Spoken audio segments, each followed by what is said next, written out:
De dames, ontzettend veel succes. En jullie alvast ontzettend bedankt.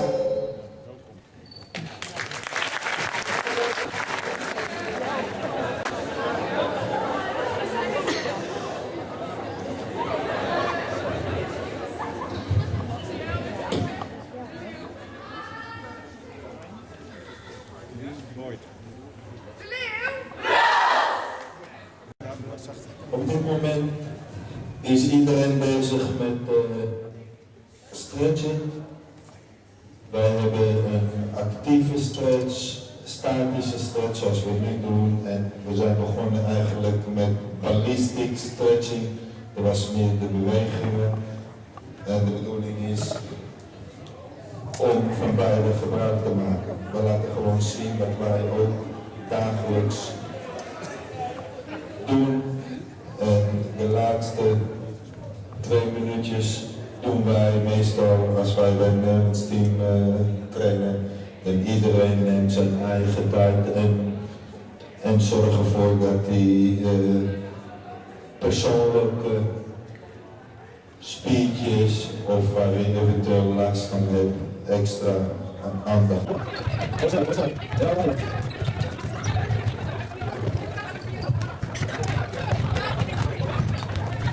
En dit tegenwoordig het voorstellen. Je hoeft niet te wachten.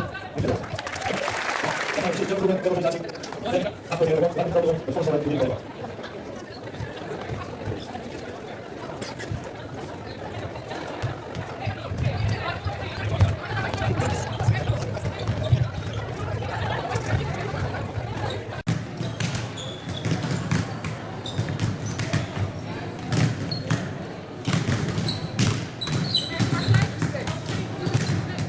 Oké, heel goed.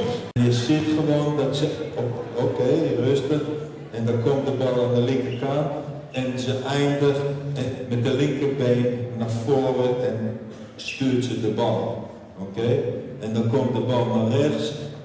En stuurt ze de bal met de rechterbeen naar voren. Je ziet nog steeds. Jullie krijgen 30 seconden om water te drinken.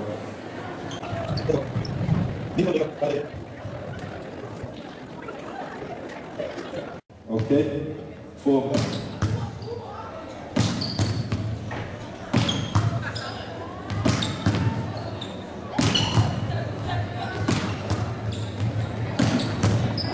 En even checken, ja, ze zijn alert, allemaal. Oké? Dat ga je weer doen. Kom. Up, we go.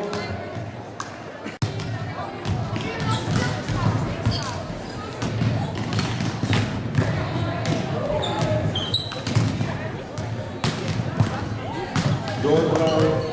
Dames, probeer. Voordat je gaat verdedigen, voordat ik dus de bal sla, dan wil ik zien dat je zo bent. Dus oké, met 1 hand, niet 2, 1 hand.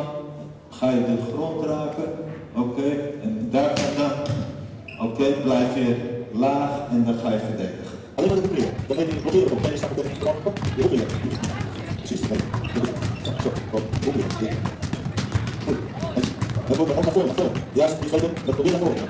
Juist, hou maar, hou maar. Kom, kijk, op het moment staat naar voren. Juist, ja, nee, is goed. Je gaat naar achter, je bent erop, ga er tegen in. Heel goed.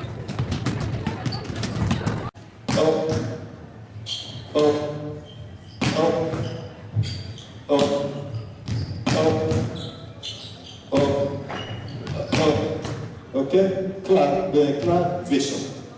Oké? Dat gaan we nu doen. Coördinatie van links voor. Dames, een beetje tempo. 4 ballen doordraaien. 4 ballen doordraaien.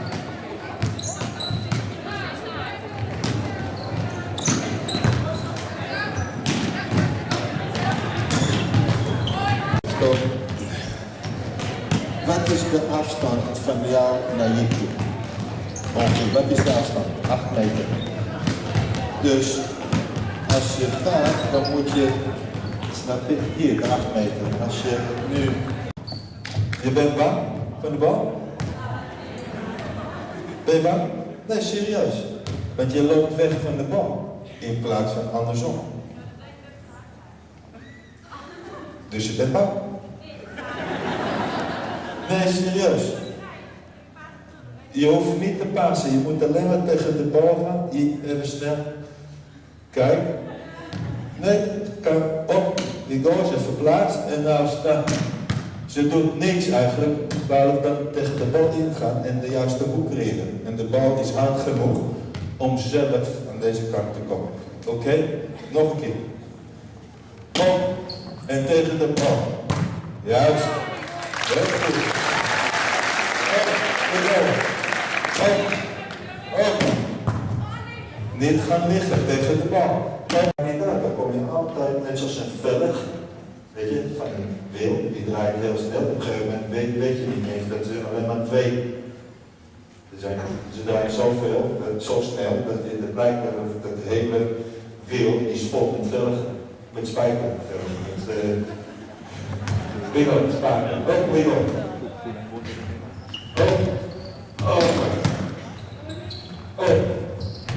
Open. Kijk. Op. En we wachten voor je. Ademen. En dan ga ik jullie iets laten zien. Een variatie om het sneller om te maken. Ook hier. Oké, kom. Op, terug. Achter. En op. Focus. Concentratie. Dat kan je niet zomaar tijdens de training doen. Dat is iets dat je, zeker als je 2 keer, hoeveel uur gemiddeld training hebt? 1, 3 uur, 2 keer 1,5 uur. Nou, dat is niet veel. Oké? Maar als je dat goed wil doen, dan kan je dat net zo goed, echt serieus en goed doen. Dan heb je dan 2 keer 1,5 uur. Als je dat niet goed doet, loop je het risico, dat is het ergste wat is voor blessure. Maar echt, als je met z'n 6 gaat bewegen, dan ben je niet geconcentreerd bezig. En je weet wel, het is genoeg dat 1 persoon die niet geconcentreerd bezig is en de rest kunt gewoon niet spelen. Dus het is heel belangrijk dat je met z'n allen dat beseffen. Je hebt een aantal minuten voor de training begint, moet je de tijd nemen om dan goed over na te denken wat je echt wil. En als je dat weet dat je dat wil, dan kies je daarvoor, dan ga je er ook voor. Dan neem je de warming up als stuk, dat doen wij ook bij het Nederlands team. De warming up is niet alleen maar je lichaam voor te bereiden, dit is ook geestelijk. Dat betekent, ik begrijp wel, jullie komen allemaal van school naar de training, of van huis naar de training, heb je gegeten of even op de fiets, maakt niet uit. Dan neem je de 10 minuten stretching op, neem je de tijd om jezelf eventjes voor te bereiden, fysiek, maar ook geestelijk, voor de komende en dat is afhankelijk van de coach. Uiteraard is iets dat je moet goed luisteren, goed doen en heel efficiënt gaan trainen en dan zul je zien dat je met stappen vooruit zult gaan. Ik hoop dat jullie het allemaal kunnen genieten, dat de mensen die het willen er ook ervaringrijker zijn geworden, ook wat kennis betreft. En we hopen jullie deze zomer bij een van onze wedstrijden zien ons aanmoedigen. Wij zullen overmorgen vlakbij weer nog een keer aan het team training geven. En dat doen we met heel veel plezier na onze trainingsuren, dagelijkse trainingsuren die wij daarvoor al doen. Dus ik dank jullie allemaal wel en we gaan nu aansluiten met een Jan. Oké?